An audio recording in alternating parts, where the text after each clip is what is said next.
porque es distinto de otros. Aparte de que el que lo va a dar es a lo sumo 2/3 del que era, en todo caso el tema y la estructura del curso cambia bastante. Ustedes saben que normalmente yo dedicaba una conferencia a cada asunto, a cada tema o a cada figura. Este curso es un poco distinto. Supongo que ustedes han visto el programa y hasta quizá yo lo hayan leído, aunque ahora todo se imprime tan pálido que yo, que no veo muy bien, casi nada puedo leer. Pero en todo caso, hay muchos nombres. Ustedes han visto que hay muchos nombres. El título es 20 siglos de vidas en España, y la razón de decir vidas en España y no vidas españolas, que es lo que parecería normal, es que no son estrictamente españolas las primeras. Ustedes saben que vamos a hablar hoy de 3 figuras, ninguna de ellas plenamente española. Tampoco podríamos decir que no lo fueran, pero no plenamente. Han visto ustedes que el título es 3 filósofos cordobeses. Dirán ustedes, ¿y es que los cordobeses pueden no ser españoles? Parecen lo más españoles posibles. Sin embargo, no es plenamente. Y es interesante que esto sea así y que el curso empiece precisamente con estos nombres. Es evidente que no eran de sangre española, suponiendo que sepamos que es sangre española, porque la sangre española es una mezcla complicadísima, es, diríamos, un cóctel, espero que tonificante. Como ven ustedes, en España sí, son figuras nacidas en España, que han vivido en España, que han participado de una sociedad a la cual no nos atreveríamos a llamar plenamente España. Pero sin embargo, han nacido en sociedades bien distintas. No olviden ustedes que las 3 figuras convergentes en esta conferencia están separadas por muchos siglos. La primera es del siglo I, las otras 2 son del siglo XII. La distancia es enorme, mayor que la que separa a la mayor parte de las figuras españolas de todo el curso. Por consiguiente, hay enormes distancias. Y sin embargo, son sociedades que están en continuidad. No se trata de sociedades que no tengan nada que ver, tienen que ver por lo pronto el suelo, el territorio, pero además las sociedades a las cuales han pertenecido estas 3 figuras son antecedentes de la sociedad en la que estamos esta noche. Es decir, hay una continuidad de las sociedades que se han sucedido en la realidad que llamamos plenamente, inequívocamente ahora, España. Y este carácter es interesante y en definitiva va a marcar el curso entero. En estas conferencias, ustedes pueden consultar el programa, hay algunas conferencias dedicadas a una sola persona, otras a un pequeño grupo de personas, a veces, como en la primera, separadas por largas distancias de tiempo. En todo caso, la cuestión es la continuidad y la diversidad. En esta primera lección encuentran ustedes a un romano, Séneca, un romano Séneca nacido inmediatamente antes de empezar la era cristiana y que muere el año 65 de nuestra era. Los otros dos son un árabe, Averroes, y un judío, Maimónides, nacidos también en Córdoba, con esa comunidad que es Córdoba, pero separados hasta el siglo XII. Imaginen ustedes que los separan 11 siglos largos. Es decir, parece a primera vista que no tienen nada que ver, más que el territorio, más que el suelo. Y sin embargo, no es así tampoco. Piensen ustedes que se trata de Córdoba. Córdoba es una ciudad. Actualmente, en nuestra época, lo que tiene más valor, lo que se considera como realmente importante, es la nación. Aunque no lo sea, aunque no lo haya sido nunca, ni lo vaya a ser nunca, pero se llama nación a cualquier cosa. Pero en el mundo antiguo no. En el mundo antiguo no había naciones. Naciones no hay en el mundo hasta fines del siglo XV. Había otras cosas más importantes, frecuentemente más importantes, algunas mucho más importantes. Ustedes piensen en el Imperio Romano, en la Hélade, en tantas realidades, en el Islam como conjunto social, más importantes que una nación, que quizá que cualquier nación, pero no naciones. La nación es otro principio social, es otro principio político, es un fermento de historia bien distinto. Pues bien, en la Edad Antigua lo decisivo es la ciudad, la polis, la urbs, la civitas. Esto es lo importante. Por tanto, el pertenecer a Córdoba, el pertenecer a una ciudad hispánica, cordobesa, no es en modo alguno secundario, es algo capital. Por otra parte, hay un hecho también interesante y que vamos a encontrar en formas diferentes a lo largo del curso. Las tres personas que nos van a ocupar hoy, habitantes, nacidos y habitantes de Córdoba, enormemente distintos, con separaciones de raza, de lengua, de religión, de contenidos ideológicos, forman, diríamos, algo así como una constelación. No son un individuo, son tres individuos, dos más próximos entre sí que el tercero, es decir, que el primero, pero evidentemente forman una constelación. Una constelación es un concepto muy importante. Ustedes saben que constelación es un concepto visual, en el sentido propio, en el sentido de los astros. Una constelación es un conjunto de astros que parecen próximos, que están próximos en el plano visual, pero que pueden estar a enormes distancias unos de otros. Pero sin embargo, desde el punto de vista visual, están próximos y componen una cierta figura. Hay una cierta configuración propia de la constelación. Pues bien, este hecho lo encontramos desde el comienzo de este curso. Y la cosa me parece particularmente interesante porque van a ver, no lo pueden ver hoy, pero lo van a ver a lo largo del curso, que es una característica de la historia española y de la cultura española.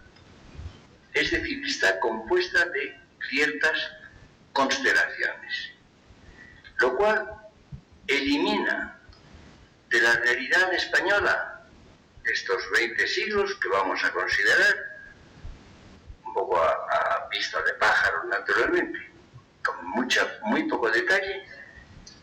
Esto significa precisamente el que va a haber una exclusión de la exclusión. Es decir, nunca en España se ha producido el aislamiento. Lo que en ciertas épocas no muy afortunadas se ha considerado un rasgo de la vida española, el adanismo. El considerar que cada uno empieza en sí mismo y es único. Lo que serían las versiones previas, anteriores naturalmente a toda nación, de lo que hoy se llama nacionalismo. Es decir, en la historia de España verán ustedes siempre mezclas, combinaciones, elementos distantes, a veces dispares, en convivencia, en unión. Esto naturalmente significa la evitación de uno de los riesgos mayores de la historia. Mayores de la historia y que sería erróneo confundir con el nacionalismo, que es su versión actual, su versión funesta actual. Pero en definitiva, el aislamiento, la abstracción, el espíritu negativo, el espíritu que se queda con algo particular y renuncia al resto, a todo lo demás. Piensen ustedes, y creo que no se suele ver esto, que estas actitudes son totalitarias. Uno asocia más bien el totalitarismo al predominio de una unidad social y a la idea, la hipertrofia de ella, la consideración de que es enorme, muy importante. Esta actitud a la que me refiero ahora es el totalitarismo de lo negativo. Es el totalitarismo del que niega todo lo demás, todo lo que no sea una unidad que puede ser grande, puede ser muy grande y muy importante, o puede ser muy pequeña, puede ser incluso mínima. Pues bien, yo diría que si ustedes consideran la historia de esa realidad que ha acabado siendo España, que llamamos España, nunca encontramos esta actitud. Ha habido siempre mezcla de elementos heterogéneos, de elementos distintos, que han convivido a veces bien, a veces mal, pero que han reunido elementos varios con los cuales se ha tejido esa tela en que consiste la historia. Como ven ustedes, por tanto, es importante y por eso he tenido interés en comenzar, porque es además con figuras notorias, lo más antiguo, con la filosofía. Ustedes piensen que las tres figuras consideradas son Séneca. Séneca es un romano noble, distinguido, quizá por desgracia en parte rico, que acabó siendo muy rico, que tuvo una intervención política extraordinaria, que murió a causa de ello por una orden de suicidio de Nerón. Pero es interesante el que la posición que representa Séneca intelectualmente no es una figura aislada, no es una figura también aparte y señera, es un romano que vive dentro de una tradición romana ilustre. Pero esa tradición romana no es romana tampoco, es helénica, es griega, es un estoico. Es decir, pertenece a una larga serie de pensadores griegos por lo pronto, romanos en su momento, en su época principalmente, y por consiguiente la posición intelectual de Séneca, lejos de ser aparte, aislada, distinta, se inserta en una tradición rica y compleja, que convive con otras que no son lo mismo. Ustedes piensen en un hecho que no tomamos en serio, no lo tomamos completamente en serio, pero que no se puede olvidar. Ustedes saben que ha habido en la interpretación histórica de Séneca una larguísima tradición de aproximación al cristianismo. O es notorio que no era cristiano, que no era un cristiano, naturalmente, era bien distinto, muy distinto del cristianismo. Faltan en la obra de Séneca y en la persona de Séneca los rasgos definitorios, característicos, peculiares del cristianismo. Y sin embargo, se ha sentido, yo diría que siempre, una cierta extraña afinidad con el cristianismo, porque evidentemente hay semejanzas entre el cristianismo y Séneca, desde otros supuestos, con otros fines, con otros designios. Pero claro, hay una idea que a mí me ha parecido siempre injustificada, que es la interpretación de la historia desde el punto de vista de los líquidos, que van hacia abajo, que corren hacia abajo. Por ejemplo, se habla siempre de las influencias de los antiguos sobre los modernos, de los maestros sobre los discípulos. Bueno, es que no hay más que eso. Ustedes piensen, por ejemplo, en la relación entre Sócrates y Platón, entre Platón y Aristóteles. Hoy es evidente que la influencia de Sócrates sobre Platón es bien notoria. La influencia de Platón sobre Aristóteles evidentemente es parte esencial del discípulo, pero se olvida la convivencia, se olvida que Aristóteles convivió con Platón y enseñó en la academia 19 años. Ustedes imaginen a Sócrates hablando y a Platón escuchando y hablando también. A Platón enseñando a Aristóteles y Aristóteles algo tendría que decirle durante tantos años a Platón. Es que se pueden entender el uno sin el otro y el otro sin el uno. Pues bien, yo diría, aparte de personas, tomando un punto de vista distinto,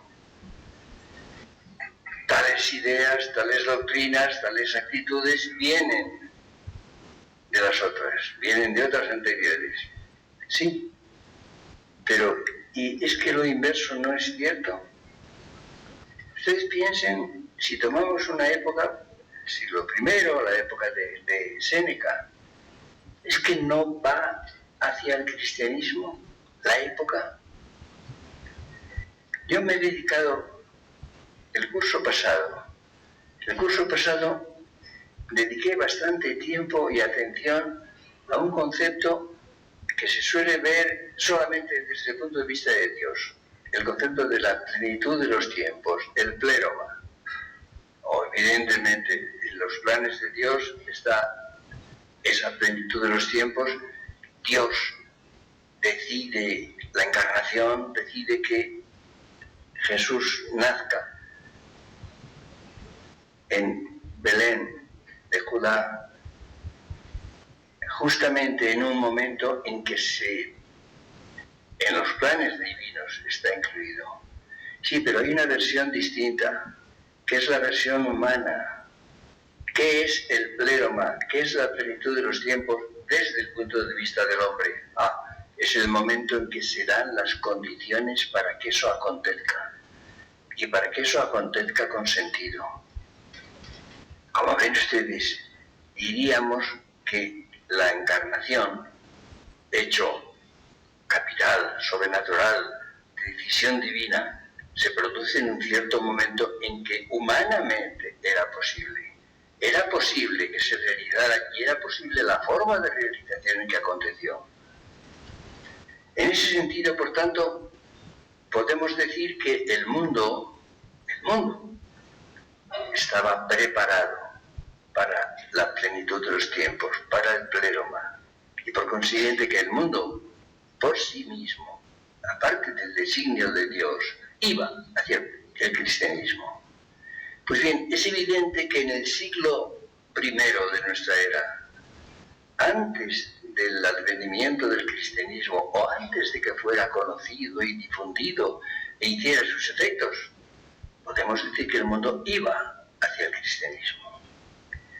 Y eso explica la afinidad que se ha descubierto desde muy pronto entre Séneca y concretamente San Pablo. Ustedes saben que la imagen de San Pablo se ha asociado tenazmente con la de Séneca, que eran, por supuesto, bien distintos, pero por debajo de esas enormes diferencias, evidentemente había algo de común, o algo de preparación para lo mismo. Esta es la cuestión. Dirán ustedes, por debajo, ¿qué se puede encontrar? ¿Qué hay por debajo de las enormes diferencias entre el cristianismo y Séneca? Y si ustedes se deciden a dar un salto de tantos siglos y a considerar lo que significan las vidas de Averroes, por una parte, y de Maimónides, por otra, de un árabe, un musulmán y un judío del siglo XII, hay dos rasgos que aparecen en los tres, que son la racionalidad, por una parte, y la personalidad. Si ustedes preguntan qué hay de común en estas tres figuras filosóficas tan distintas, tan remotas, una separada 11 siglos de los otros dos, sería la idea de razón, la voluntad de razón, no el racionalismo, la racionalidad, sin duda ninguna. Y por otra parte, el carácter personal. Son filosofías personales. Son filosofías que cuentan con esa realidad nueva, distinta de todas las demás, que es la persona. Insisto en que distinta de todas las demás porque yo cada vez creo más que la realidad que llamamos persona es absolutamente distinta de toda otra. Y desgraciadamente todavía muy poco conocida, muy poco pensada. La humanidad está siempre dispuesta a cambiarla por otra cosa, a tomar como persona otra cosa o a interpretar a la persona cosificándola de una manera o de otra.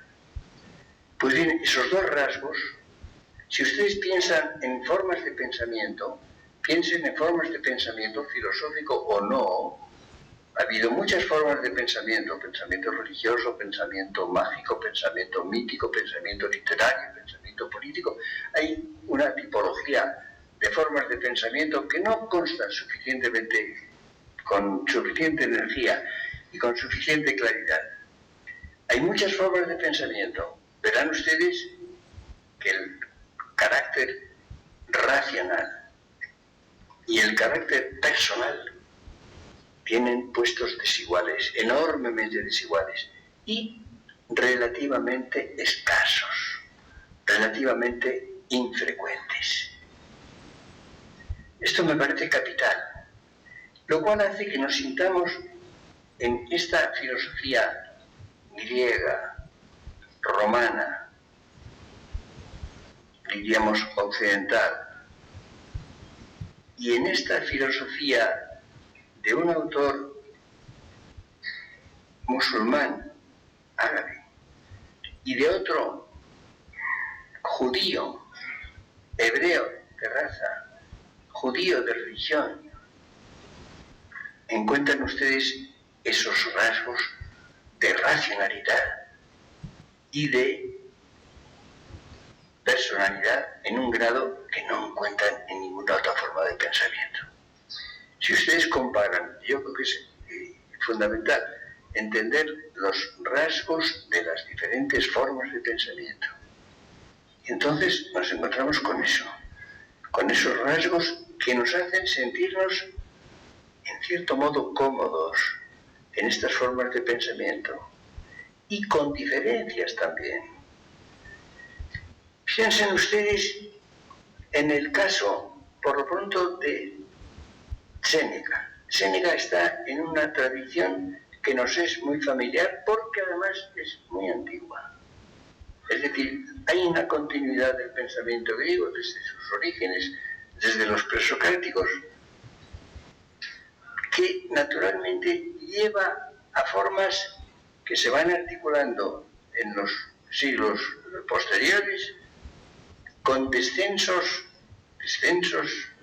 muy curiosos. No crean ustedes que en la historia se advierte nunca una continuidad ascendente o progresiva. La idea de progreso, que tiene sus valores, es bastante peligrosa. Es decir, el supuesto de que todo progresa, de que toda forma inferior significa primitivismo y toda forma posterior significa desarrollo, perfección, es una peligrosísima idea que no ha sido muy grave hasta el siglo XVIII y desde el siglo XVIII ha sido devastadora, absolutamente devastadora.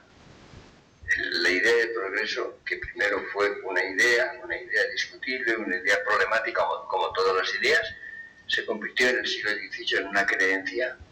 Se dio por hecho que la realidad histórica es progreso y que por consiguiente es automático, es necesario, es inevitable, si se quiere. Esto es un grave error.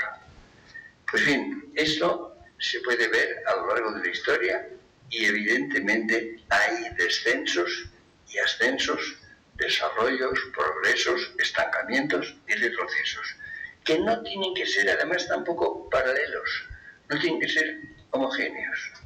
Si ustedes toman las figuras que hemos nombrado y a las cuales estamos dedicando alguna reflexión, ahora verán ustedes, por ejemplo, cómo hay una curiosa diferencia.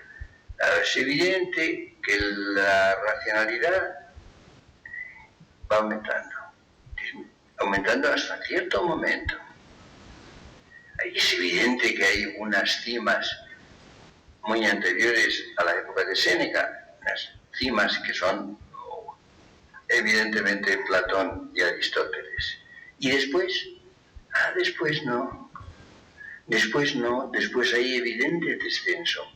La racionalidad incluso de la filosofía, después de Aristóteles, disminuye considerablemente. Y la personalidad es diferente. Yo creo que es muy difícil conservar la racionalidad si en cierto modo se despersonaliza. Pero por otra parte, puede haber otras formas de pensamiento que permiten tal vez tomar posesión de la condición personal.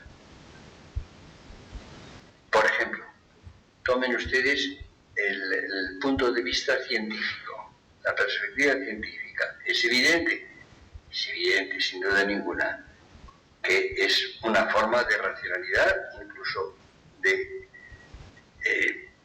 intensificación de la racionalidad. Sí, pero a veces a costa de algo, a costa de una pérdida de personalidad.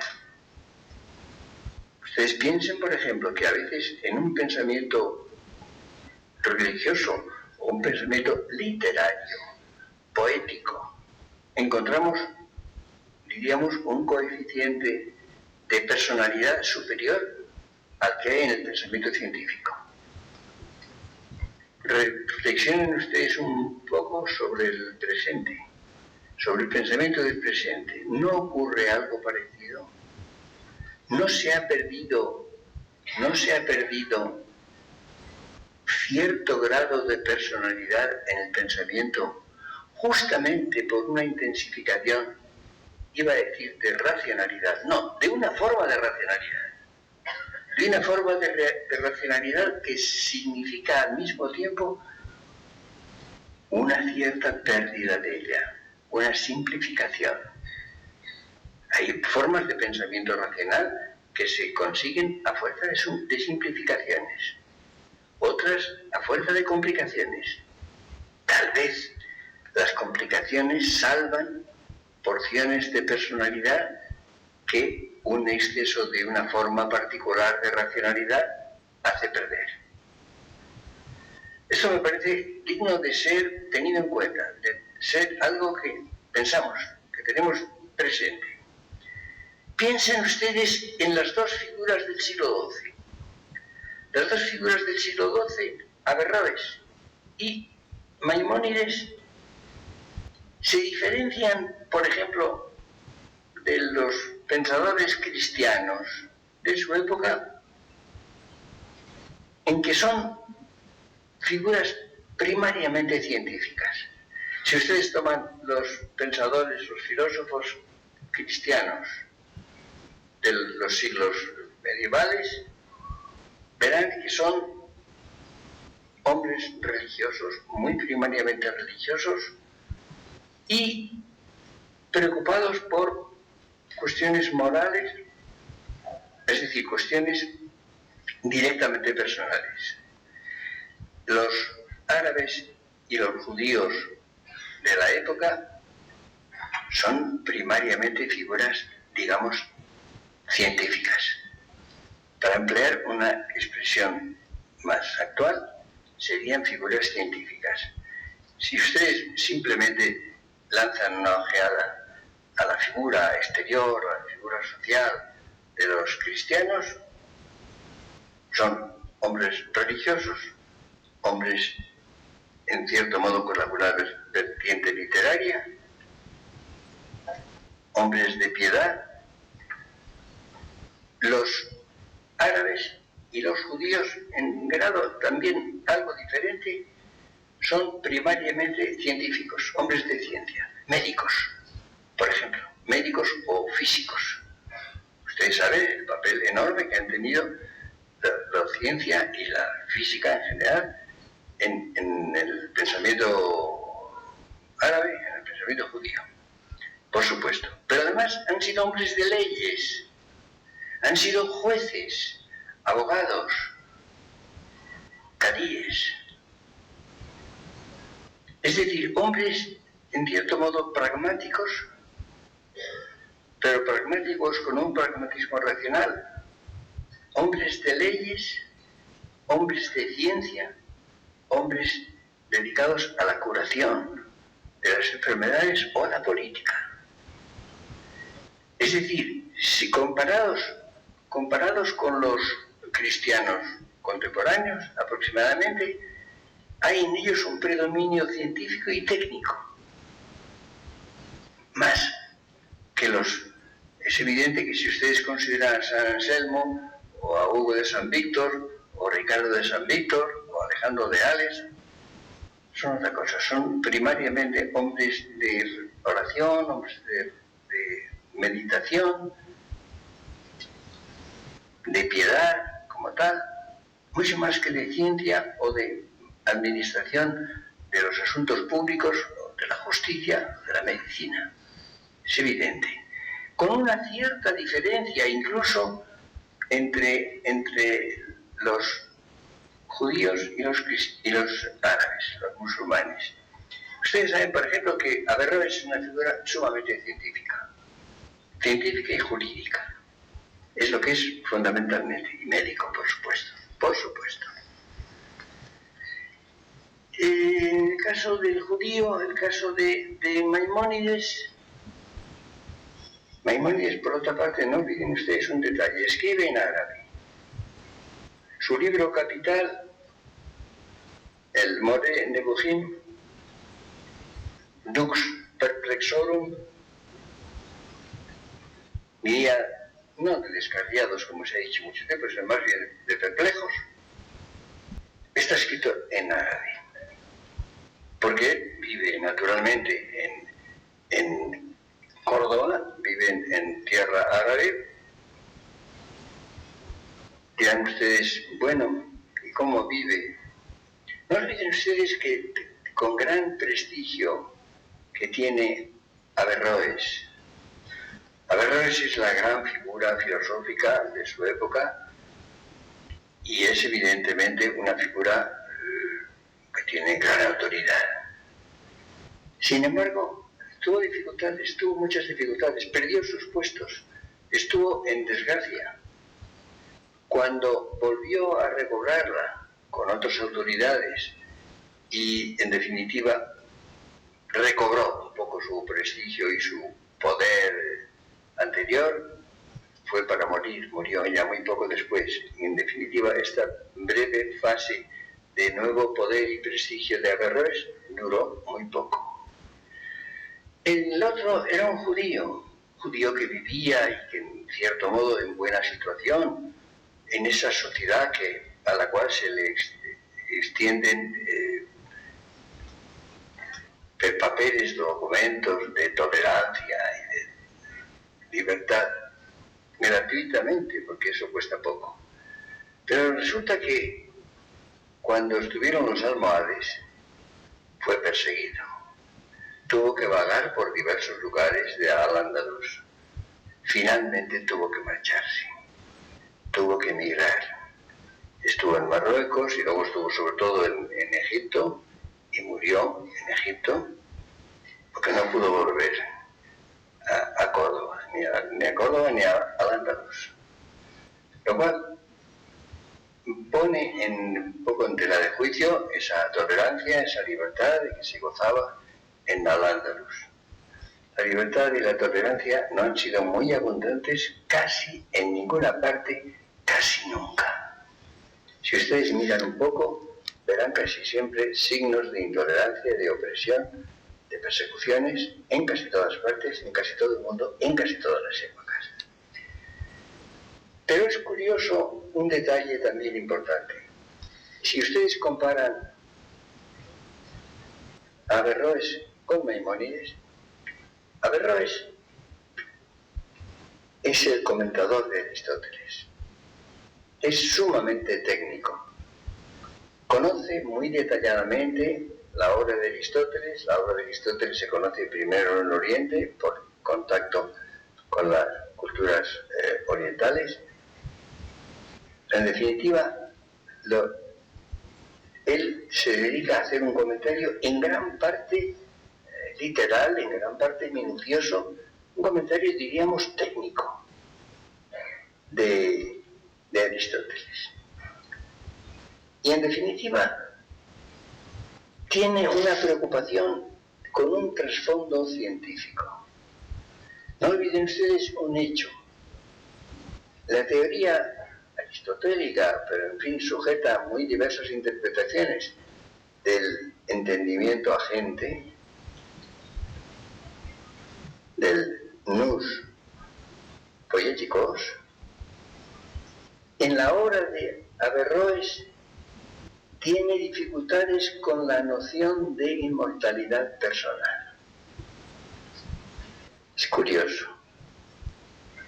Es evidente que ha habido una cierta resistencia en gran parte del pensamiento árabe, pero concretamente en Averroes, a la aceptación de la inmortalidad personal, que es naturalmente el núcleo de la interpretación personal de lo real.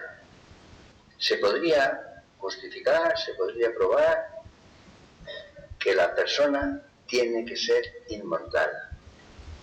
Y en la medida en que no lo es, no es plena y propiamente persona.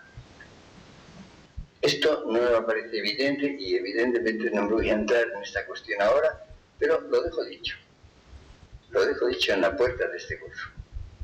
Pues bien, es evidente que en el pensamiento árabe, y muy concretamente en Averroes, hay una resistencia a la aceptación de la inmortalidad personal. Y claro, en la medida en que se justifica o se quiere justificar, se introducen, digamos, atenuantes, interpretaciones, justificaciones que tratan de hacer conciliar esas dificultades con la creencia o la esperanza o el deseo de la inmortalidad personal. Esto lo digo simplemente al título porque estamos hablando de vidas en España, más o menos españolas, pero vidas en España. Y si queremos entender las vidas, tenemos que preguntarnos por qué pasa con la inmortalidad y cómo se ve. Si ustedes consideran la posición de Averroes, verán que él trata de justificarlo. Habría que ver en qué medida por motivos personales, por motivos propios o por vigencias sociales, por presiones existentes. Pero en todo caso, lo que es importante es ver que hay una justificación racional, y ahí aparece otra vez la actitud racional, que es lo que se ha llamado un poco inexactamente la teoría de la doble verdad, que no es propia de Averroes, sino del averroísmo latino. En definitiva, el núcleo de la cuestión, lo que subyace a esta actitud, es la siguiente. Si se admite o se quiere justificar la inmortalidad personal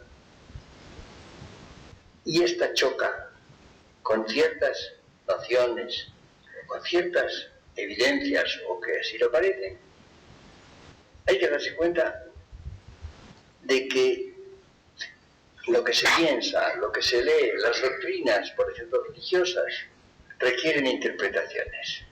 Es decir, que hay una cierta equivocidad o una cierta dificultad de comprensión. Y entonces, el pensamiento de Averroes y el pensamiento en general árabe de esta época admite que las cosas admiten interpretaciones que no son las mismas. Y en caso de que haya alguna dificultad, algún posible conflicto entre lo que se piensa y lo que se enseña religiosamente, en cierto modo hay que ceder a lo que se enseña, a la doctrina religiosa enseñada, y admitir, por tanto, que las cosas se pueden ver de una manera o de otra. Claro, esto es lo que, extremándolo en manos de los averroístas latinos, llegan a la doctrina de la doble verdad, que algo puede ser verdadero en filosofía y falso en teología, o a la inversa. Ven ustedes. Si consideran ustedes la posición de un judío que escribe en árabe, que está sumergido en la cultura árabe, especialmente en la cultura de Al-Ándalus, que es Maimónides, resulta que lo encontramos es menos científico.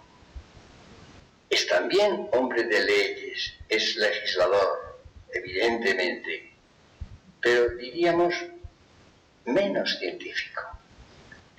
Deja un puesto mayor a lo personal.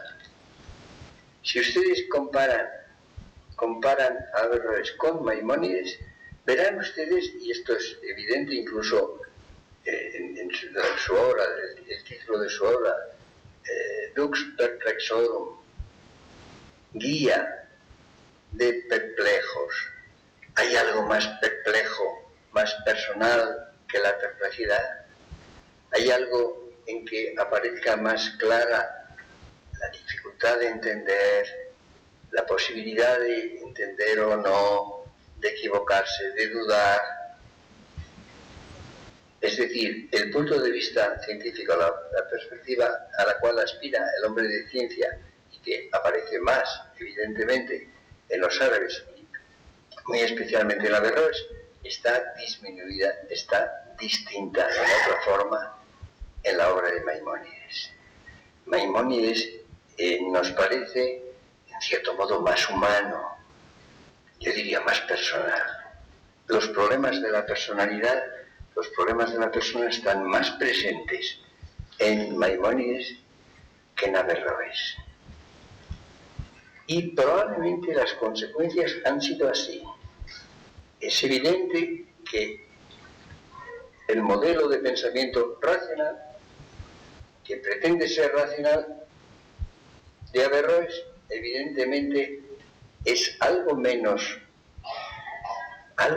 personal que el de Maimónides, y este es algo más personal.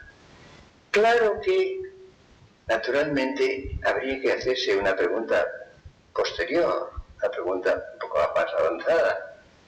¿Es que la racionalidad se confunde con el espíritu científico, con la actitud científica? ¿Es que no hay una racionalidad superior en lo personal? Es que justamente cuando un pensamiento es más personal que otro, no es a última hora más. Ustedes un par de páginas de cualquier parte, por ejemplo de Ricardo de San Víctor. Lean ustedes un par de páginas de Averroes. Hacen un efecto distinto, son dos climas distintos. Quiero decir, lo que le importa a uno es diferente de lo que le importa al otro. San Anselmo o Ricardo de San Víctor están interesados primariamente por ciertas cuestiones, por ciertos problemas. Maimónides, o en grado incluso mayor Averroes, están interesados por otras. ¿Qué pasa? ¿Y dónde encontramos más racionalidad?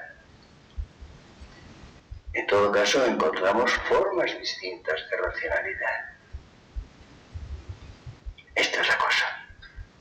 Formas distintas de racionalidad y formas distintas de personalidad.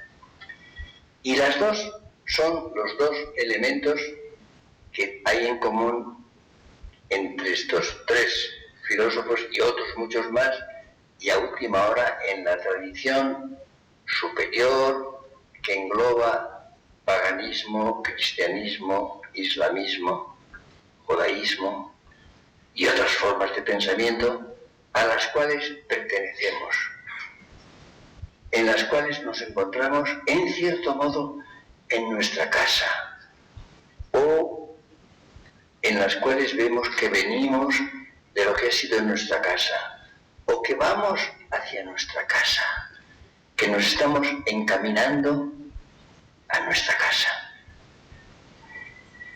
Ven ustedes cómo hay unas ciertas afinidades, unas ciertas conexiones de un orden no fácilmente discernible, que hay que buscar y que provocan resistencia, a las cuales hay que resistir y hay que afirmar si se quieren salvar. Y es curioso cómo nos hemos encontrado con estas figuras, con estos nombres, con estas tendencias en la primera de las lecciones de este curso, en que van a aparecer tantas vidas en España, tantas vidas durante 20 siglos. Es decir, nos encontraremos con que en 20 siglos hay una extraña continuidad llena de diferencias, llena de variaciones, llena incluso de conflictos. Y entonces, si queremos alcanzar una imagen de lo que ha sido España, nada menos que en 20 siglos, desde que España empieza a funcionar como tal unidad en continuidad. No olviden ustedes la palabra continuidad. Es evidente que España no se parece mucho a la España de Séneca, a la España de esa época del siglo I. Oh, no, por supuesto no. Sí, pero sin embargo, cuando vemos la época de Séneca, cuando vemos la obra de Séneca y su persona, entendemos. Tenemos un grado de intelección que no tenemos en otros casos, que no tenemos en otras culturas, evidentemente. Es decir, nos movemos en algo que, englobando todas las enormes diferencias con que nos vamos a encontrar, es un ámbito dentro del cual nos sentimos que podemos entender. ¿Por qué? Fundamentalmente porque encontramos la razón y tratamos de personas. Hablamos de personas y el instrumento que tenemos para penetrar en ellas es la razón. Si Dios lo permite, el próximo miércoles seguiremos hablando. Ya por lo menos